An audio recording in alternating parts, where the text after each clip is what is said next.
দারুল কুরআন মাদ্রাসার প্রিন্সিপাল মাওলানা আতিকুল্লাহ মামুন। আসসালামু আলাইকুম ওয়া রাহমাতুল্লাহি ওয়া বারাকাতুহু। قال تعالى وإن نكثوا أيمانهم من بعد عهدهم وطعنوا في دينكم فقاتلوا أئمة الكفر إنهم لا أيمان لهم।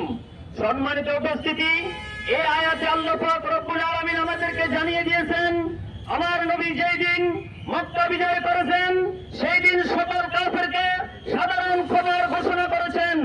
কিন্তু আল্লাহ পাক রব্বুল আলামিন সিদ্ধান্ত দিয়েছেন, যারা নবীকে নিয়ে কটূক্তি করত, রাসূলের নামে মিথ্যা কথা, মিথ্যা অপপ্রচার করত, রাসূলের নামে কুসংস্কার করত, এমন 17 জন দাগী কাফের ছিল, তাদেরকে আল্লাহ পাক বলেছেন ইন্নাহুম লা আইমানা লাহুম, তাদের সাথে কোনো আপোষ নেই, তারা আমার নবীকে নিয়ে কটূক্তি করেছে।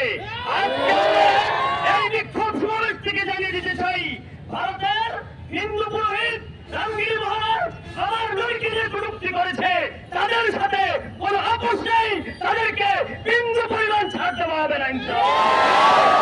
অতি শীঘ্রই ভারত সরকারকে বলবো, তুমি তাকে প্রকাশ্যে ক্ষমা চাইতে বাধ্য করতে হবে।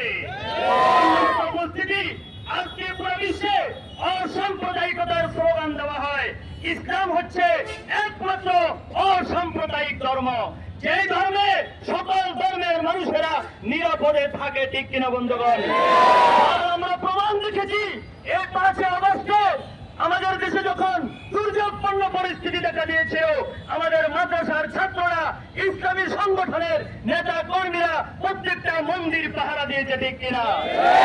আমাদের কথিত বন্ধু রাষ্ট্র নামের শত্রু রাষ্ট্র ভারত তাদের বিজেপি সাংসদ মসজিদে ঢুকে মুসলমানদেরকে হত্যার হুমকি দেওয়ার মাধ্যমে সাম্প্রদায়িকতা নষ্ট করেছে, ঠিক কিনা? শীঘ্রই আমরা বলবো, এই সাম্প্রদায়িকতা নষ্ট করার জন্য তাকে বিচারের মুখোমুখি করতে হবে, তাকে দৃষ্টান্তমূলক শাস্তি দিতে হবে, ঠিক কিনা? যদি আমার নবীকে নিয়ে, ইসলাম নিয়ে, দেশ নিয়ে কোন ষড়যন্ত্র হয়, আমাদের নেতা আল্লামা মুফতি ইউসুফ কাযিমীর নেতৃত্বে আমরা তৌহিদি জনতা মাঠে ছিলাম, আছি এবং থাকবো ইনশাআল্লাহ।